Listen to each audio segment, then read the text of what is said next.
Stop spamming, please. Not every product will exist on every region. We should research our market much more deeper. Content needs to always be creative natively. You're talking about data, I'm talking about budget. Hello guys, and welcome to a new Collaborator podcast episode where we chat with brilliant SEOs and share our knowledge with the world. Today's topic is about local SEO strategies for multilingual websites, and today our guest is Leach. Amy is organic lead at Embryo in Manchester, United Kingdom. She has been in SEO since 2014, and today Amy shares her knowledge, her experience, and best SEO practices for multilingual websites.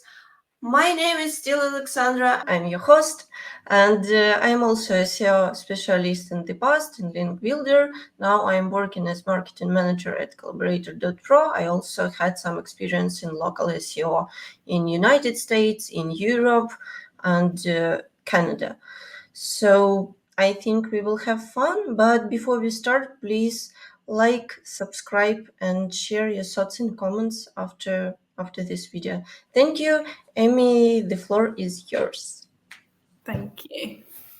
Brill. So, as Alexandra said, today we're going to be going through local SEO strategies for multilingual websites. So, touching on all three pillars, giving a hopefully useful overview to you all. Thank you very much for joining us, and thank you very much for inviting me as well. Perfect. So, a little bit of an introduction to me. I'm Amy. I have been in SEO for 10 years this year.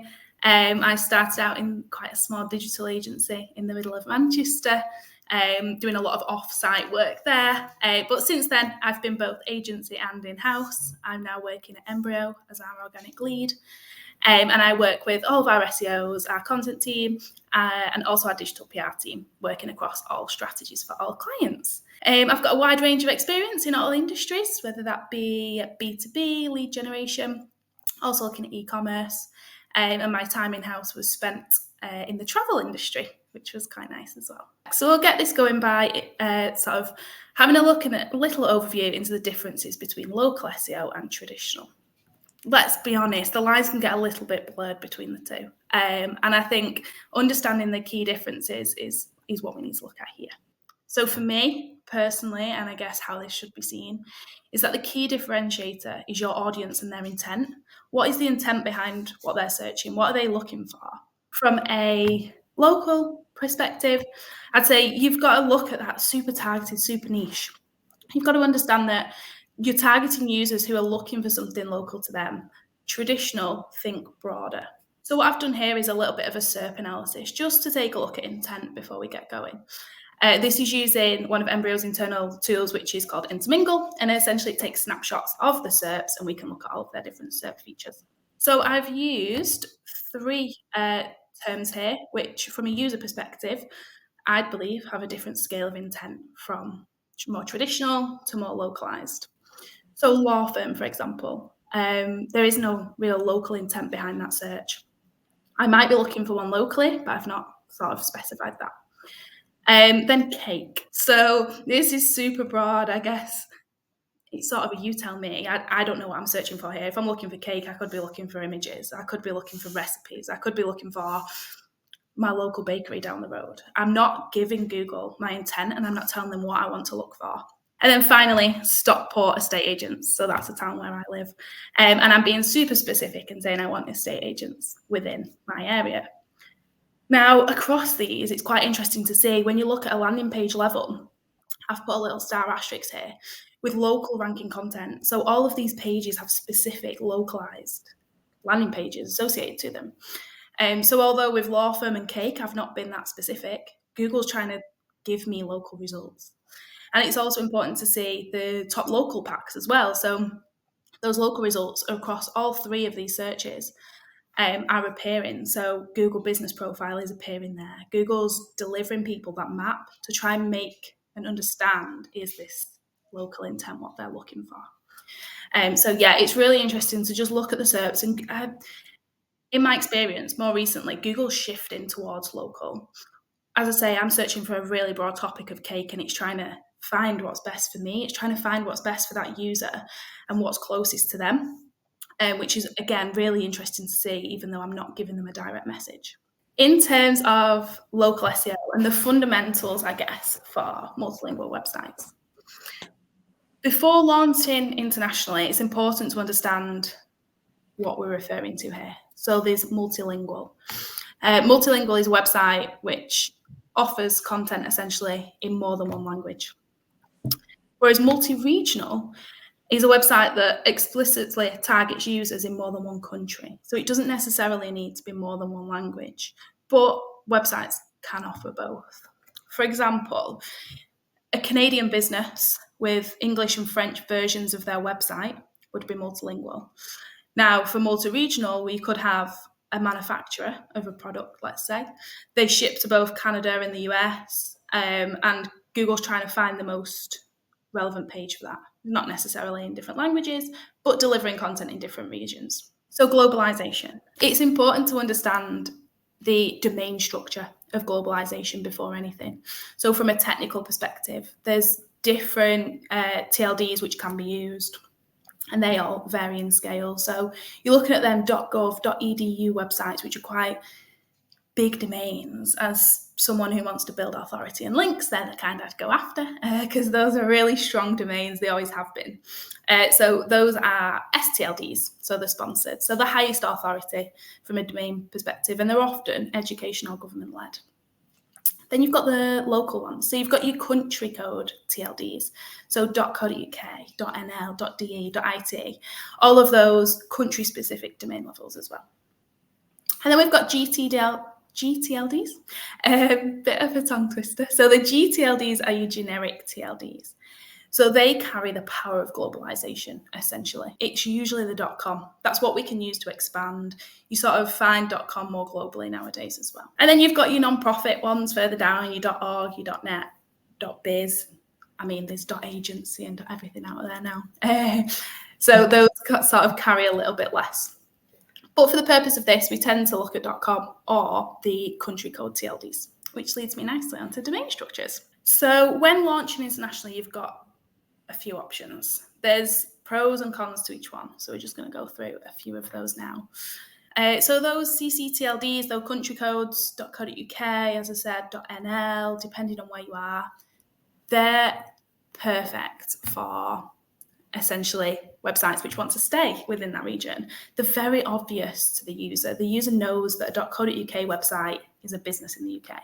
They provide the ability for each domain to be hosted in a different IP address as well, so you can be country specific with that. Historically, they were more favoured in localized search results. So where I had a .co.uk website, you're most likely to see I'm ranking better for for UK searches. The cons to that is that if we do want to expand, and we are talking about internationalization, as we expand, you essentially need a completely different domain for every version that you create. Essentially, you're starting from scratch. So think from a financial perspective, a resource perspective. Those websites have all got to be built from the ground up. There's no way to sort of share that. I mean, you can link between them. You can send signals to Google, but essentially the resource and the effort that needs to be put into each site needs to be completely separate. And then finally, there's also restrictions as well. So if you're entering a new market for a new CCTLD without a local business presence, there's a lot of requirements that businesses need to hit, especially in particular countries. Then we have subfolders. So this tends to be the most common now. So you've got your .com and you've got your subfolders, whether that be UK, which is obviously sort of country specific, or you've got your language location as well, which is ENGB. The pros of this is that you're staying on that same domain. You're not having to build from the ground up. You've got your .com. As the links are coming in as well, and as that domain authority is rising, it's benefiting the entire website and the entire domain. So it's sort of, it benefits overall from that situation. You're also less prone to linking mistakes. If I'm linking between different domains and country folders and things like that, it can get quite confusing. If I'm linking from .nl to .co.uk, and it can get quite hard. But now if you're keeping it all on one domain with country language folders, it sort of minimises that risk as well. And also, one of my favourites is that you can enter new markets unintentionally. So you could have a website on .com, you've got your UK, you might start ranking in the US. If your content's good enough on that .com domain, you might gradually start picking that up, and you can start using that data to say, maybe we should be tapping into that market, maybe we should create that US subfolder to grow and develop the strategy further. But on the other hand, it's not as localized, so you're not getting sort of the benefits of that .co.uk or .it in the results. It's more of a historic thing. I'd say it's less of an issue now, but still one to consider. And yeah, they can sometimes be less favourable in certain local regions. But again, all of these considerations are to be taken into account: business size, business objectives, what your KPIs are and what you're looking for. And then we've also got subdomains. So again, I feel like the shift has been less from subdomains, sort of more away from subdomains, recently. But the pros to a subdomain is that you can maintain some of the metrics from that root domain. You're still not starting from the ground up. You've got some of that, but it's just sort of diluted, I guess, on the subdomain a little bit more.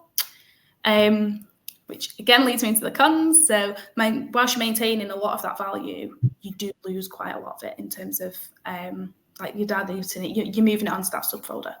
And again, mislinking, much bigger risk between subdomains because it's difficult between the two.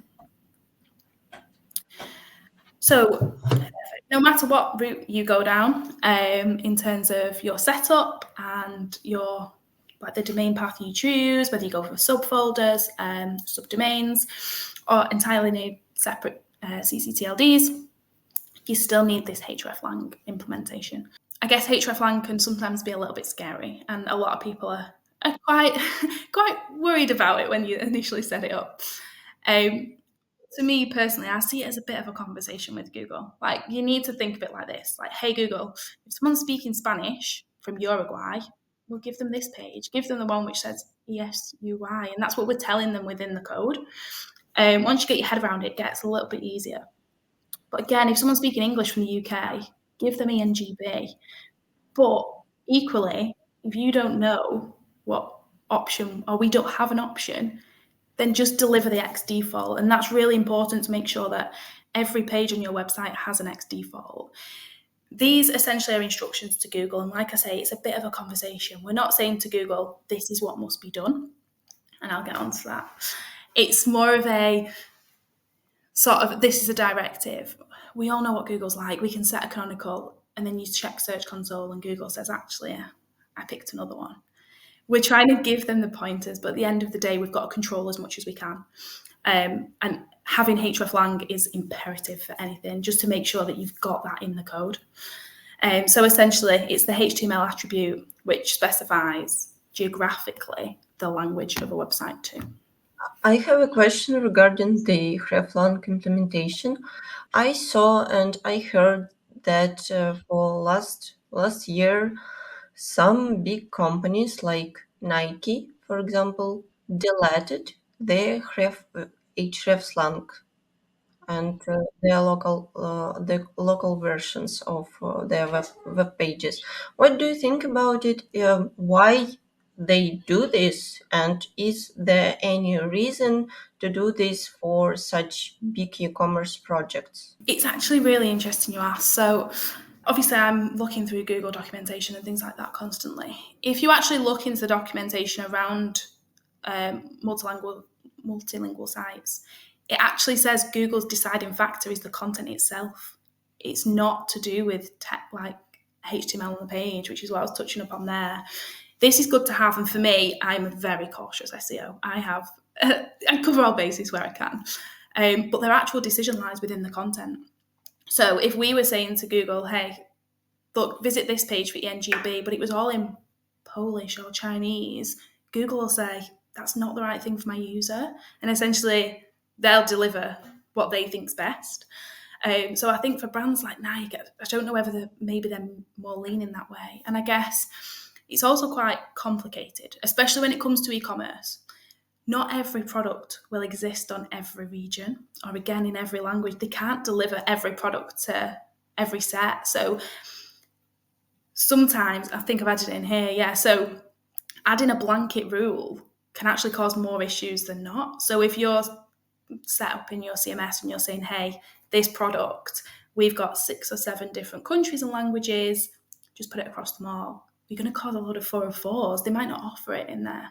So it creates a sort of more, I guess, more trouble than it's worth. And if Google are now saying in their own documentation that they really trust the content at the heart of it, it's, I guess, I assume they've weighed up that on their side.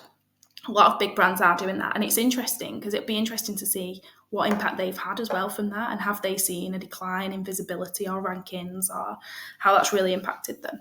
I have a few questions also regarding this blog. The first is, how can we prioritize keywords and meta tags when local searches differ by language, and how you can test their effectiveness across markets? What are main recommendations for newbies can you provide? Yeah, so for me, it all comes from the data. So looking at search volume and looking at intent, and I guess we'll touch upon keyword research later on, but making sure that that keyword research is right, prioritizing by, like I say, not only search volume within that location and region, but also like your own data, your own search console, and your first party data, and making sure that you're prioritizing the right areas. Again, in terms of testing, I'd just say we've got to monitor, like we've got to measure anything, as we do with any SEO campaign. You just got to keep a close eye on everything and keep testing as well. Click-through rate's a great one. I just don't think it's utilised enough. Looking at, yeah, we're starting to pay for different languages and in different regions, but is that actually working? Is it useful for the reader? Yeah, for example, what do you think about should our meta tags should be different? For example, I have the same product page for Portugal and Germany. And for example, I see that in Portugal, SERP, my main competitors provide prices for product. And instead of that, in Germany, it's not the best practice. So is it okay that my meta titles are totally different? No, not totally, but different in general. Is it okay if I see some kind of proof of consent according to my data? Yeah, 100%. And from my perspective, they should be different. From what I'd say is we should be delivering an SEO strategy per region, per country. It shouldn't be a blanket approach. And again, that applies to content as well. If you're seeing something work, then that's what we use. You use the data to back it up, like you say, using pricing, things like that. Everything should be unique. If it is the same, again, it's not a worry. These Hreflangs are essentially saying to Google, these are the same page, but you deliver a different page in each region or country. So, yeah, that's really important to consider. But yeah, from my perspective, I'd say definitely, like we need to be as unique as we can be across the websites. Yeah, and also one question with example, how we can be sure that our local listings are optimized for multilingual audiences. For example, in Belgium, we have at least 3 languages, and sometimes business are quite limited according to their budget, development time, content, etc. So, how we can prioritize our strategy and choose, for example, from scratch only one language just for testing the niche, the market, how we should work in such countries. Yeah, I'd say again, just go back to that data. So you can use, I know, sorry, here I am, I'm making sure that everything's tested right. But no, you can look per country and say, look, these are the different variations, the different languages for those head terms. What gets the most volume? Like, what are people using? But also use the SERPs. What are your competitors using? Are they swaying towards one language more than another? They tend to be. They usually are. But I'd say vary per market. Make sure you research it, you understand it. And also, from a business perspective, you tend to know in terms of your customers, who's coming to visit, things like that. You'd sort of get that understanding and make sure that, one, it's not just the SEO said so, but also from a business perspective, where they see their market too. Yeah, I agree regarding the business priority and the market in general. For example, we can take any luxury touristic any luxury touristic I don't know, kind of tourism in Portugal, for example. Um, for example, in Portugal, people are looking for yachting, but in English, because it's in most cases it's popular from people who are coming to Portugal from the United Kingdom, and Portuguese people are not interested in yachting. It's not their attraction. So yeah, I think that it's a good addition that you said that we should research our market much more deeper, not only according to the SERP, but also explain some new angles of use. Okay, thank you. Perfect. So that leads us on quite nicely, actually, looking into content and forming that as part of your overall SEO strategy. So, as we all know, content is crucial for sort of the success of any organic campaign. And I guess, as I've just mentioned, you can't just use that blanket approach. You can't use a copy and paste and hope that your translation gets it right, or the tool you're using, whatever that may be. And again, this is a quote from Google themselves. They use visible content on your page to determine its language. They don't use any code level language information. And that was something that really stuck out to me. I guess over the last 10 years, I've just always thought Hreflang. But in more recent years, this is the documentation they're providing with us with, and that's what they're telling us. So yeah, it's really important, and we need to understand the user and search behaviours are very different as well. No, wherever you're searching, I guess understanding the native dialect, the grammatical elements, like there's so much that can play a part in changing that content to make sure that it is specific for that language. So, keyword research for multilingual markets. I've done this quite a lot. So, I used to work with quite a big airline brand over in Saudi, and we optimized their market in Arabic. Now, I can't speak Arabic, I can't read Arabic, but again, linking me back to my data, I was very much like sort of backed up by what I was saying, and I guess that's what we really need to feed into the keyword research. To conduct your effective keyword research, that first party understanding, whether you're using Search Console, whether you're using GA4, wherever you're getting your data from, you need to understand the behaviours and the intent of that market behind it. Understanding what currently ranks as well, and using that going forward. The main thing I always say is our aim is to rank on Google, or our aim might be to rank on Bing. You're aiming to rank on a search engine, so use it. Understand what else is ranking, what we're competing with. Don't just work in a silo. Look further afield than that, and do that from keyword research stage. I could say this is the volume for X, Y, and Z, but in a native dialect, if someone's not actually speaking that way, or that's not the way they type in sentences, or X, Y, and Z, it's not going to work. And also, you need to make sure that you're balancing local and global terms. There could be hundreds of thousands of searches globally for something, but it might not be relevant to a particular region or country that you're going after.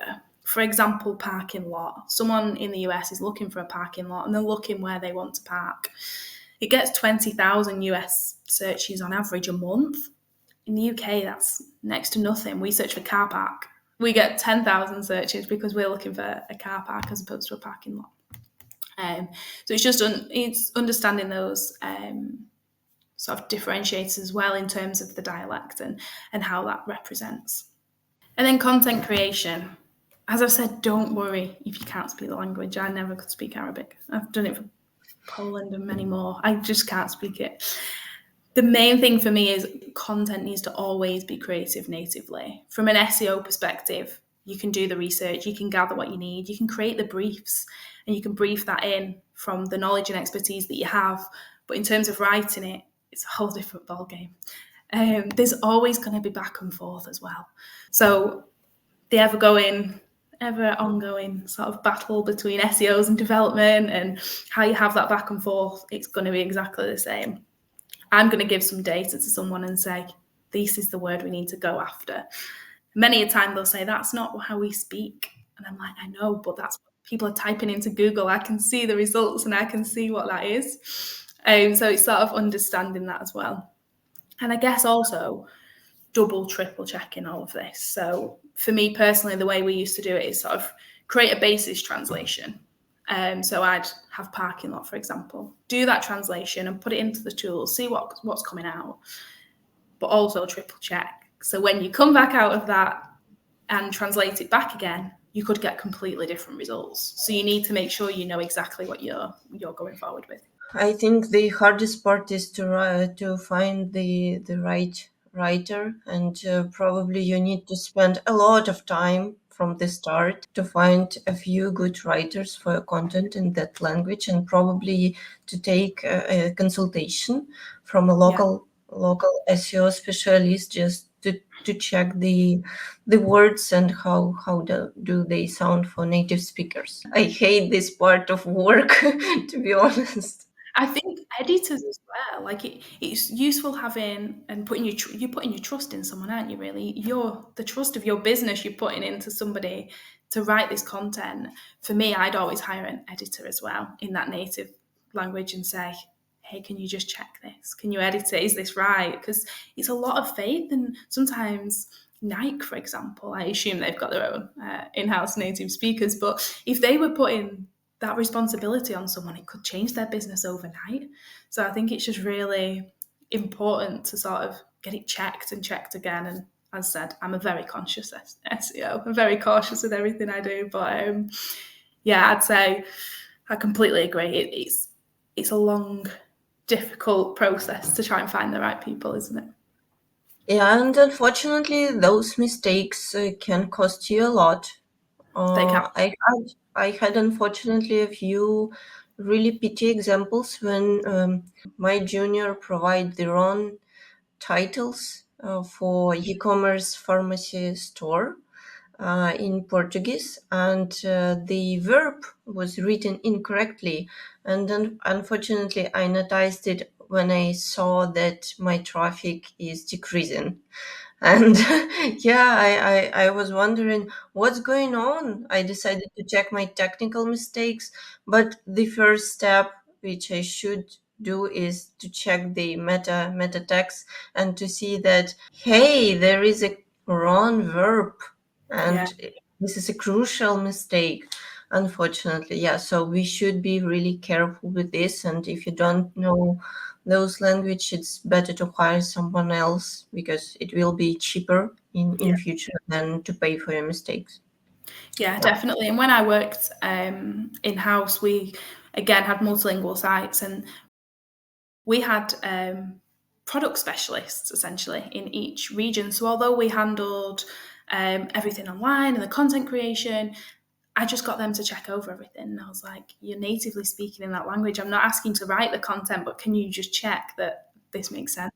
And this is what you would normally read and things like that. So yeah, completely agree. It's one small mistake can have big impacts. Cultural relevance and sensitivity as well. So this is huge what we need to include and we need to sort of consider. Again, then when we're talking about small mistakes, I've got some examples here of different businesses who have essentially translated messaging that's worked before and it's gone a little bit wrong. So the first one's Pepsi. Now, everybody knows Pepsi. Nice global brand. They had the slogan of Pepsi brings you back to life. Now they just translated that and expanded in the Chinese market and thought everything would be fine. Actually, turns out it translated to Pepsi brings your ancestors back from the grave. Yeah. So it wasn't great, I guess, one from what it actually says, but culturally in China, the Chinese customers actually hold a really big deal of respect for their ancestors. So it did not go down well at all. They had to quickly retract all marketing efforts on the campaign and pull it all back because, yeah, it didn't go down too well, as you can imagine. We've also got Coors. So Coors are a big American brewing company. They had a campaign which worked really well in the US, which was Turn It Loose, sort of working on some US slang, I believe. Again, they translated this, but in the Spanish market, and it actually went to suffer from diarrhea. again, the complete opposite of what these guys would want. How it can be like? How it can be like they just? I am not sure. I'm not sure that I understood correctly. So they took this slogan "Turn it loose," Yeah, automatically translated to Spanish, yeah, and get this result, right? yeah. Yeah. And I believe this was on a lot of marketing activity across Spain. Obviously, as an alcoholic beverage as well, it's not what people want to read. And these are big brands as well. Like, you'd have thought that they've checked this, right? Everyone makes mistakes, so Yeah, that's true. That's true, but I have got a few examples. And then we've got KFC. So they're known, obviously, Kentucky Fried Chicken. Their mantra has always been finger licking good. You look a bit puzzled, so I'm not sure if that's just a thing over here. But essentially, their food's so good, you're licking it off your fingers, which sounds a bit weird now I say it. But again, they translated into Chinese, which actually moves to "we'll eat your fingers." Yeah, again, not a great one. And then finally, we've got Green Giant. So they're well known for sort of frozen and canned vegetables. And they have a really friendly mascot, and it's like a big green giant, and everyone's like, oh, eat your vegetables. But they actually translated to Arabic, which changed to intimidating green ogre, which is literally the opposite of what they want their brand to be known for. They want to be known for this happy-go-lucky, eat your vegetables, rather than scaremongering children, I guess. So yeah, some pretty big brands have done this, and as we say, brands make mistakes, right? And this thing does happen, but equally, I'd prefer not to. in case of slogans, we should not only translate but adapt our main vision points to local audience because as you showed with KFC, I think it's not common for them to lick their fingers after eating. Yeah, like it's Exactly. another cultural context Yeah, because in most cases they eat by sticks. So yeah, that's very true. it's Yeah, already not relevant. So yeah, it's totally wrong from the start. So I yeah. think we also should think much more about the cultural aspects of countries where we are going to go. Yeah, it's interesting from a UX perspective as well. Things like the colours you use on your website. Obviously, this is a slightly off topic, but like the red, for example, can mean a lot in the Chinese market. For us, we could put book now and like in red, or a CTA, which is quite harsh. When in the Chinese market, I don't believe they do that on their website. They don't use certain colours and certain patterns and things like that. So it's worth knowing. Like, you can't just use a blanket approach for all.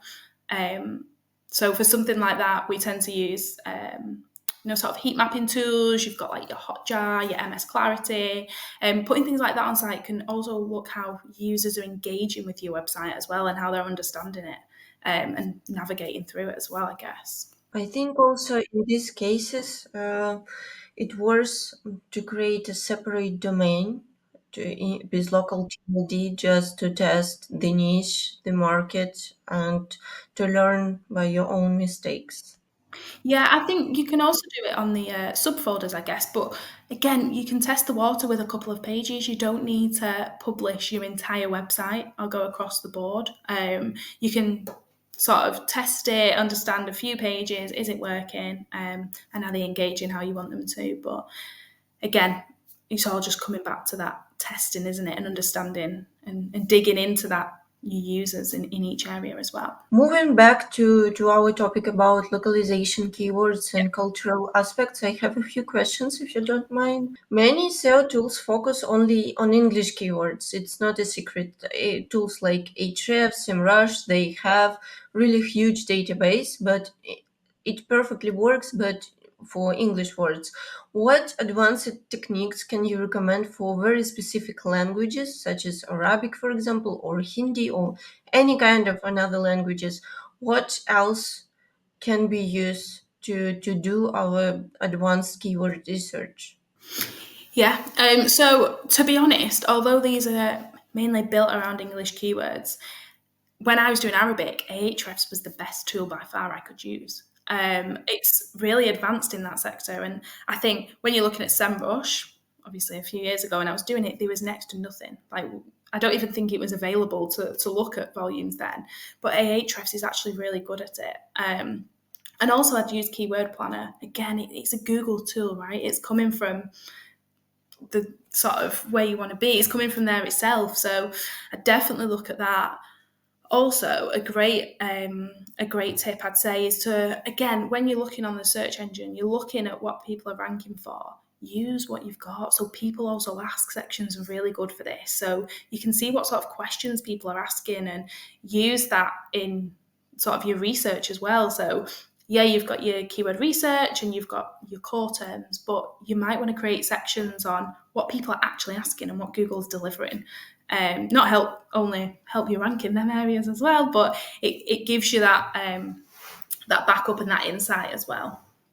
How we can find a balance in country-specific keywords with a broader language approach, markets like Latin America versus Spain. What metrics guide the decision? From my perspective, I can say, for example, that Portuguese and Portuguese European and Portuguese Brazilian are closely but different, really different. And for example, if especially in case of cannibalization, it's also important for Switzerland, Austria, and Germany.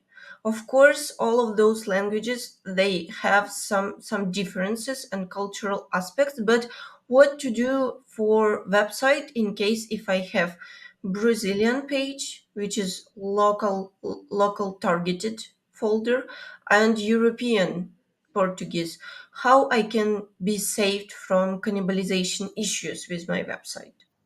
Yeah, so this essentially comes back to your Hreflang as well. So, as well as the content and making sure that everything again goes off your search volume, you're looking at keyword difficulty, your CPC. People are paying for this, so you need like your keywords essentially should come from that sort of data as well. But your Hreflang is there. Essentially, think of it away like a canonical. So we're telling Google, look, these are all the same page, but if it is Portuguese in Brazil, deliver at that page. And I think that's when the decision as a business to whether you go with your country folders or you go with your country language folders is where it's so important. You could have the UK, for example, but then for Brazil, you could have 3 or 4 different languages, and you're telling Google, look, if someone's speaking Portuguese in Brazil, this is where you go. If someone's speaking X language, this is where you go. So I think it all stems back to that initial foundations that you lay, to be honest. Yeah, I also can add that sometimes IP determining is works well, but not with European countries.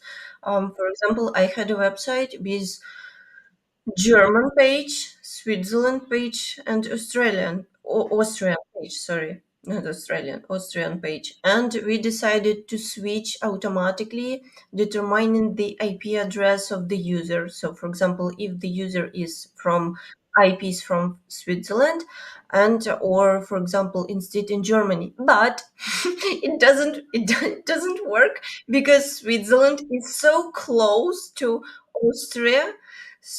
Yeah, it's close to Austria. Okay, yeah, it's close. So the problem was that IP addresses were so close each to other, so that it didn't work in proper way. But we also have really big restrictions for our customer policy. So for us as for business, also was very important to know exactly the user geolocation to provide him the delivery information, because for each country we have different delivery processes, different prices for shipping, etc. So we provided just a simple pop-up to ask user, where would you like to go, Swiss, Germany, or Austria. So sometimes it works, but in case with Google updates I had some mixes. For example, after some local updates, my Swiss local version will decreased and German decreased, and sometimes I had some cannibalization issues. So the best way was to provide local keywords in different part of pages, just to explain Google. Of course, I had also hreflangs, h href slangs, but sometimes it's even for Google it's hard to determine, because really IP addresses are so close, and people often can use VPNs. Yeah. In your experience, how do you can effectively incorporate both translated brand terms and localized product description in your keyword strategy? I guess this is just making sure for me that we have set strategies. Like it shouldn't just be one. You'd have one overarching strategy, but you've got to strategize in each area. Everything's completely different. Again, like we say, the country, the language, and making sure that again you've got your brand terms. You've got to start sort of building that brand authority as well. You've got to start talking about that. And in terms of product descriptions, that's the same thing. Like you're saying there, it could be different prices, different price points as well, and different USPs can relate different with different markets. So it's understanding that as well. Something that I might sort of want in a product might be very different to what someone else would. And that can be culturally as well. So yeah, I'd just say do it that way. And again, work with these native speakers, work with the people in the market to understand how we should implement that and how they would view that too. Can we use any AI technology like, I don't know, Perplexity, ChatGPT, Claude, Gemini to help us a little bit if our project is on a tiny budget or just on the development stage? Yeah, I'd say so, especially if it's on the development side. I think making sure that I guess it can give you that structure, right? You wouldn't want to use AI completely. We know that's something that Google's really clamping down on, but making sure that it can give you that structure, it can give you that understanding and lead you in that way. Again, with keyword research as well, understanding the markets. These sort of AI tools are getting scarily clever, understanding all the different aspects as well. So yeah, I'd say so, but just with caution and obviously not applying that globally on your site. Thank you. No problem. Perfect. So jumping back into on-page and technical. So I just wanted to touch on here optimizing on-page elements. So we've sort of touched on this a little bit already, but a lot of SEOs, a lot of people usually can say, well, we've optimized the content and we've pushed it live. But like you say, sometimes that's not enough. You've got to think of different on-page elements as you would with any SEO campaign starting from scratch. Your page titles, your meta descriptions. Obviously, you touched on it earlier, Alexandra, of should we be changing them? Of course we should. Like we can optimize as much as we can for each individual region.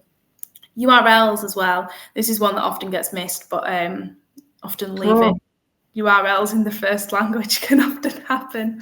I hate, I hate this part when people use local accents, like, A with two dots, for Oh yeah. example.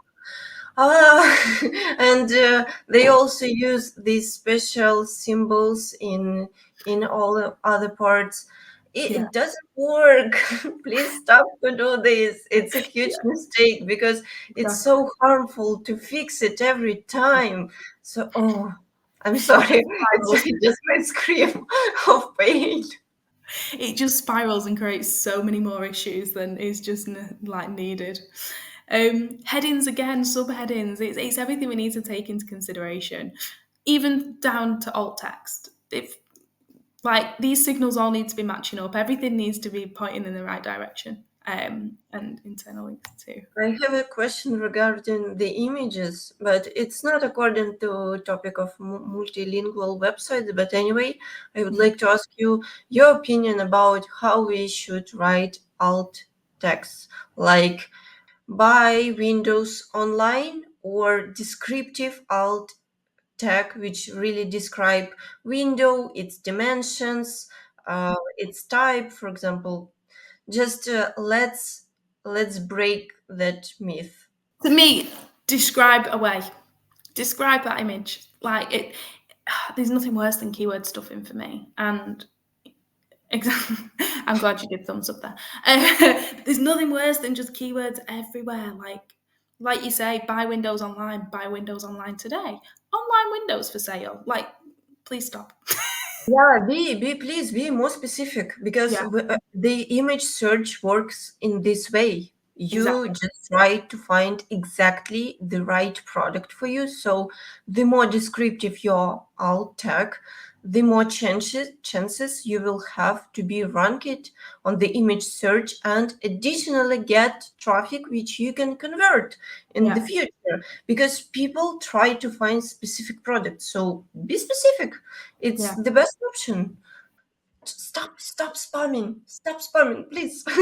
It almost also no, it makes me laugh as well because sometimes it'd be like, buy Windows online. Well, nobody's typing that into image search. So what are you trying to do? But yeah, completely agree.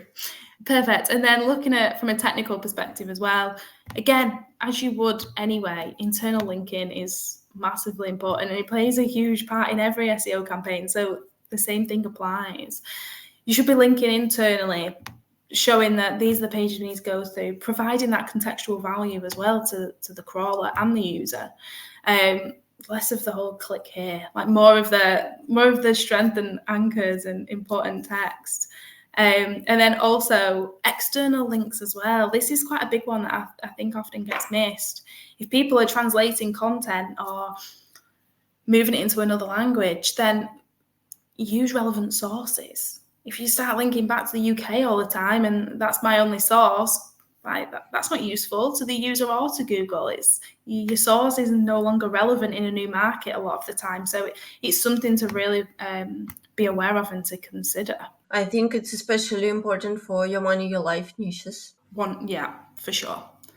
I think the financial sector as well, again, as you say, like those really important sectors where it can impact someone and it can impact health or financial value or things like that.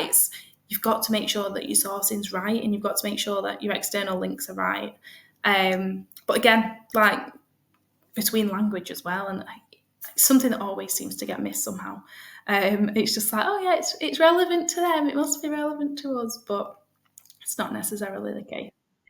Interesting to find that, for example, I have a lot of good references and sources which I can link to in English, but for example, I don't have enough information in Arabic. Is it fine in these cases provide some authority links like Wikipedia but in English? Yeah, I'd say so. I think as long as you find that link relevant, include it. It's the relevancy I think is key in that context. If a user's reading it and you think providing that link provides them with more value, then do it. Um, if you're not going to add any value or you're just adding it for the sake of it, then don't.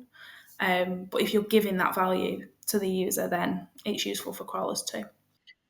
Or you can use some tricky advanced technique, for example, to use tag citation, but with translation. For example, you can translate information from English, but provide the correct HTML tag with citation and source that this is a translation from English Wikipedia. We translate for customers to Arabic, for example. It also works fine. It's kind of additional kind of work to develop all this strategy, but I think it's also a good addition and kind of loyalty to your customers. Yeah, for sure. Perfect. And then we'll just jump onto offsite and authority building, link building, and how you can do that for multilingual websites too. So again, as I mentioned,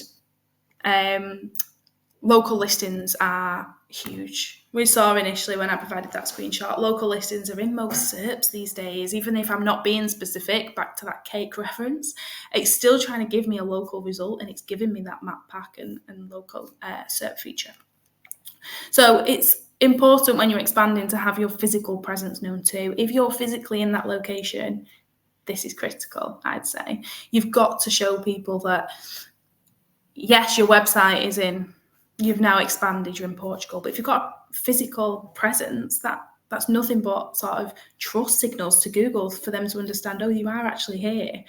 And Bing Places and Google Business Profile are great assets to have, especially, again, when they're being shown within the SERPs. But besides that, you've also got to make sure that your NAP information is right as well. Your name, address, phone number. Is everything consistent? Is it working with one another across sort of the web? And then local reviews and ratings. Again, sending them signals to Google, sending sort of making sure that Google knows that you're the expert. You're providing that trust and authority, and local reviews do that. So if I personally was to review a product, there's nothing, I guess, greater than my review to give somebody trust. It's just like face-to-face, right? If I was to recommend a product or service, it incentivizes people. It goes, oh, well, that was recommended. That's good. So again, we need to do it locally and internationally as well, making sure that we are providing those reviews and ratings wherever we can. And then link acquisition. So again, there's loads of different ways that we can acquire links, but linking back to the multilingual and multinational sites as well, we've got to make sure that the authority and trust is with relevant backlinks. If you're trying to improve organic performance in one region, then this is a great way to do it. So some ways to amplify your strategy. So we can look at the link backbone. So this is something we refer to as, where's everybody else? Where are all your competitors getting links from? If you've got 50 competitors and they've all got a link from a certain domain, but you haven't, we need to make sure we've got them foundations first, making sure that is laid. Then citations and directories. Is there local citations and directories we can use, but also specific in your niche too? As you expand to a new country, there could be a whole host of new websites which have opportunity. And big ones for me are links in content from highly reputable sites and media publishers. Again, local websites, local publishers, local media, local news. Nothing strengthens them EAT signals and them authority and building your domain up like the actual locals. And to further that, anchors are crucial. So making sure that you're providing that context. Local search terms, for example, coming in may help. Or if we're showing that we're a law firm in Manchester, we've got that relevancy. The context is there. I'm not a big believer in building links for the sake of it. Like, those days are over. It's now that we've got to provide the context and relevancy. As I said before, if your website is sort of providing, is linking to me because I'm useful for them, then perfect. If it's for the sake of it, not so much. And Google's clever enough, and Google understands that now. So just making sure that we're being visible wherever we can be.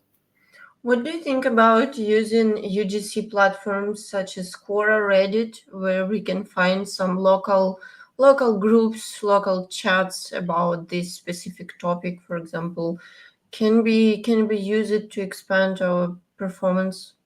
Yeah, I'd say so. It's sort of, it depends kind of answer. I'd say on sites like that, Google knows what people are trying to do. Again, if you're getting a link though, which is super relevant, you're on that Reddit forum and it is relevant to the user, then fine. If you're utilizing it to get a backlink, Google's not silly, if that makes sense. But those platforms are really good. That they're good to sort of, even if you're not getting a link, but getting your brand mentioned on there, sort of building that, I guess, architecture across the web that people are talking about your brand, people understand it. Yeah, I'd say sort of yes and no to that one for me. And what about tier 3 countries? I mean, for example, if we have a local business in the United Kingdom, we have, like, it's a rule, we have much more websites in the United Kingdom than, for example, in another kind of, I don't know, small country in Eastern Europe. So is it okay sometimes to use not only targeted countries, but also expand a little bit and use another websites, but they can be also relevant on green topic. Ideally, if we're looking to expand, you're going to look for them local sites. But if you're being spoken about in different countries and different languages, we're never going to say no to it. Like, it's really good to get your brand name out there as well and build that authority. Like, I guess it's not holding you back. It's not going to be detrimental or sort of negatively impact you. It can only sort of, in addition, add some good. So yeah, I'd say so. Yeah, it's just a typical situation when I'm analyzing Canadian websites. I see that Canadian websites really have a lot of links from United States. So I'm curious what percentage can be fine for this. Of course, I will try to cover first of all Canadian websites, and then maybe I will go to French-speaking websites in France, for example, or I can go to American websites, but I should be very specific with the topic. So I think in such sensitive cases, we should use very wide and evergreen topic just to show our expertise, but not to use such websites for promoting our products or to find new customers like this. So then the last bit I wanted to touch on here is monitoring and reporting. So how can we tell that going international or translating our content and producing all of this, how can we measure it until it's a success? First of all, you need to outline your KPIs from day one. Without knowing your KPIs, you're never going to know what success looks like, right? So for me, a lot of these go hand in hand. So you're looking at your rankings, of course you are. Like, you're going to see where you're ranking in each region, in each language, and how that looks. Again, hand in hand with search visibility. So how that's working with your organic traffic. Is your visibility going up but your traffic isn't? Are we appearing for the wrong terms? Again, like you said before, is the strategy a little bit misaligned? Are the terms misaligned? Impressions, clicks, and click-through rate, again, then translating through to conversions, but also think a little bit out of the box as well. So engagement on Google Business Profile and Bing Places. Are people finding you that way and clicking get directions or give you a call? Or we've got to think a little bit outside the box. You won't necessarily always see that your traffic's going through the roof, but it could be that people are actually starting to find you through all the different SERP features as well. So that's definitely worth considering. I have a small question about metrics. What's your opinion about using UTM links for a new project? Because when we start, we we are always on a tiny budget, and we would like to learn more what kind of our strategy worked the best. And sometimes people play hard with UTM links. What's your opinion about this? Should we use UTM links, and how often should we use them? Yeah, so I tend to use them mostly on Google Business Profile and Bing Places, to be honest. So you can then your data all comes into one central place, whether that be GA or GSC, but you can track back again them SERP features that I'm talking about. Like, are people clicking view website, or are you appearing in the SERP below and they're clicking that? You can differentiate that and by keyword as well. So I tend to use them mostly for those local PAP results. So yeah, I'd recommend them for that. And then yeah, just touching on keyword tracking.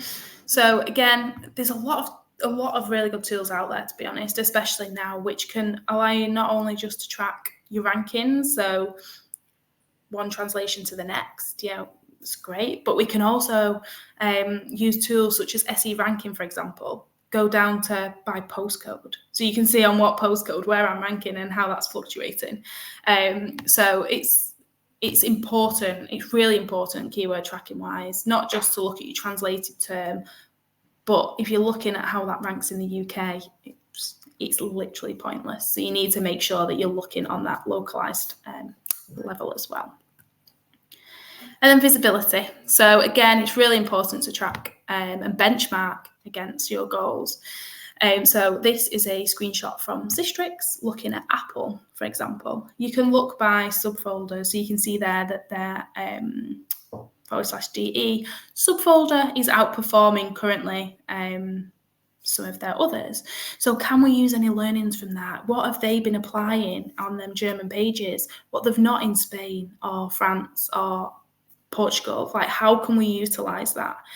How are they exceeding in the market? It could be that competition is much lower, so they're getting a better share. Or it could be that they've implemented a huge strategy and they're going after long tail keywords or X, Y, and Z. It's really important to dig into this data and understand it and find out what we can do to improve it. So whether you're tracking your performance daily, weekly, monthly, it's just important to keep that overarching view on everything. And then the final thing from me is Google Search Console. Again, this first party data, as I've been saying, is really, really important. And the great way you can do this, which many people actually don't do, is creating that domain property. So if you are doing subfolders, same would work with subdomains too, creating the domain property, and then you can create your sub-properties as well. Like create a property for EM. You can dive really deep into that data, much easier than spending hours filtering it all. For us, it's easier than for us using the Search Console data properly. And yeah, I totally agree. It's awful.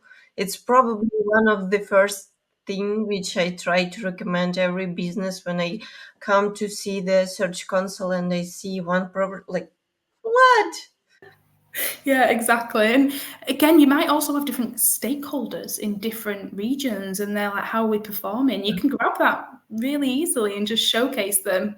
Hey, look, I can give you access to it if you want. You can look at how it's doing in that region. So, yes, I definitely recommend that. But yes, that's everything from me. If you have any more questions, Alexandra. Yeah, I thank you. First of all, thank you a lot. This is a really good guide, and I hope that this guide will help you guys to who are newbies at international SEO, just to cover some really important topics.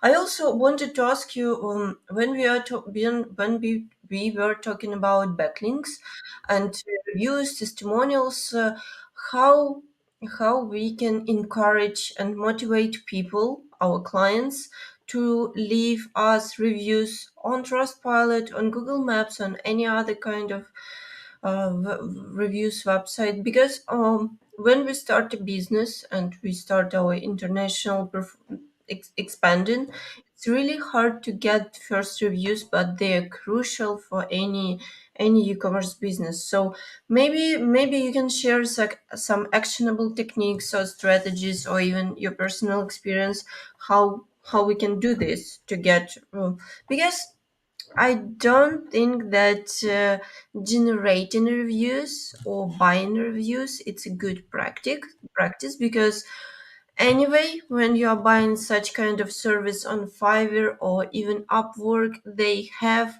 the same pattern. And even if Google will not recognize this pattern, I think that real humans will recognize it.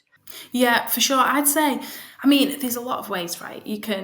There's word of mouth, it tends to be the main one. But I'd guess email is a really unutilized channel. You've got that data of who's purchased online. If you send them a follow up and you know that you've delivered your parcel on time, you know that you've met all them product specifications, send them an email or an incentive. So it's sort of, I mean, I'm sure we've all had them in the past, but leave a review to be in the chance of winning £50 off your next shop. Things like that, try and encourage them. I mean, it's not ideal commercially that you have to do that, but definitely like email follow-ups, and also be specific with your reviews. So rather than leave us a review, maybe give them some pointers. How was delivery? How was the product itself? Again, if it's clothing, does it fit? Those sorts of questions.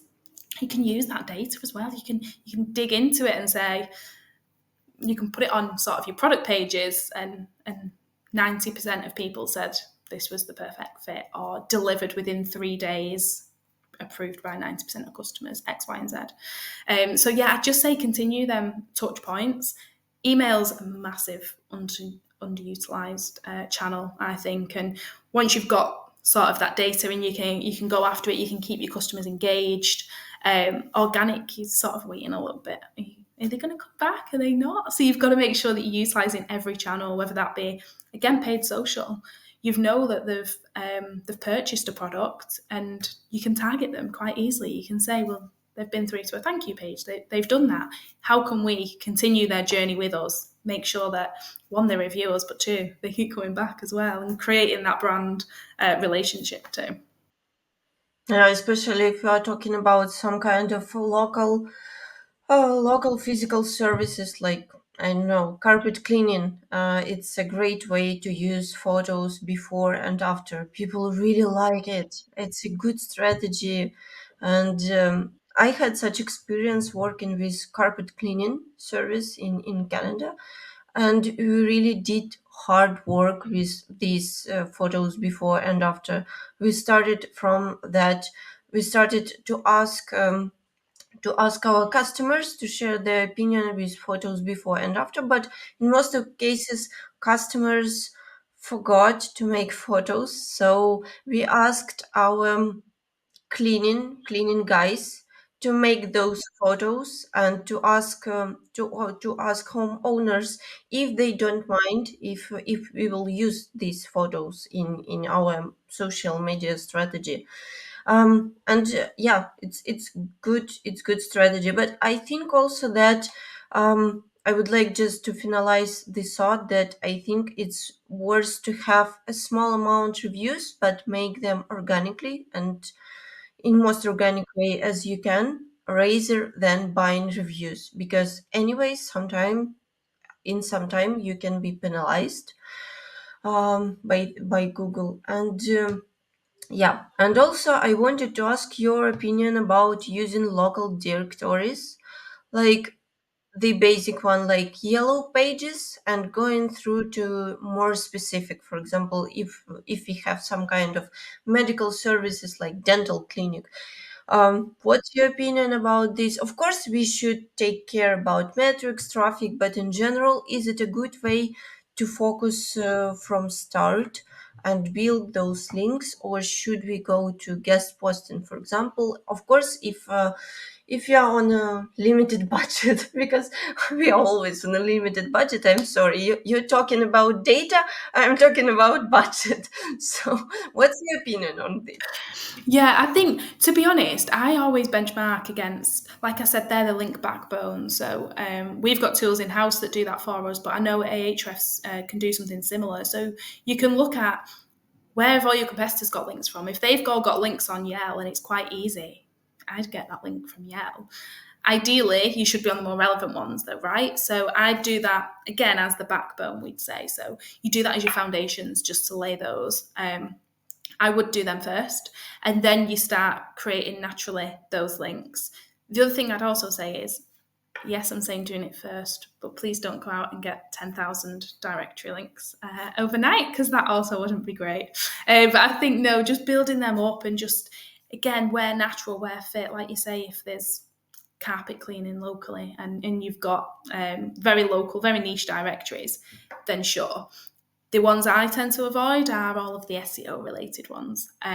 You can tell they've been built with purpose, and they've been built to sort of create links en masse. That's really not what we need here. So all the SEO directories specifically, I'd stay clear of. But anything relevant, anything super niche, and again contextual, I'd definitely go for. And we didn't cover the topic about Hreflang setting in WordPress, but it's just a common question. What's your opinion about using semi-automated plugins for WordPress? Yeah, I think as long as you're careful with them, as long as they're tested and make sure that they work as you want them to work. WordPress obviously can be as flexible as you want it to be. So sometimes you'll get them red flags pop up with them sites which are super custom and things like that. But I'd just say test it. Make sure that you're not going on mass and you're not creating your site 10 times over. There are some solutions out there that work. There are some that aren't, that don't work so great. So yeah, I definitely just say dig into them, do your research on them, and test them. Yeah, and just to be sure, please use test domains with copy of your website to to do this, because sometimes it can be really crucial, not only for your web page speed, but also in general for your website. Yeah. So, Yeah, I think that's all. Thank you a lot. So, guys, if you need any consultation about local SEO, please go to Amy, subscribe to her social channels and to her company. And I will see you in next episode. See you. Bye.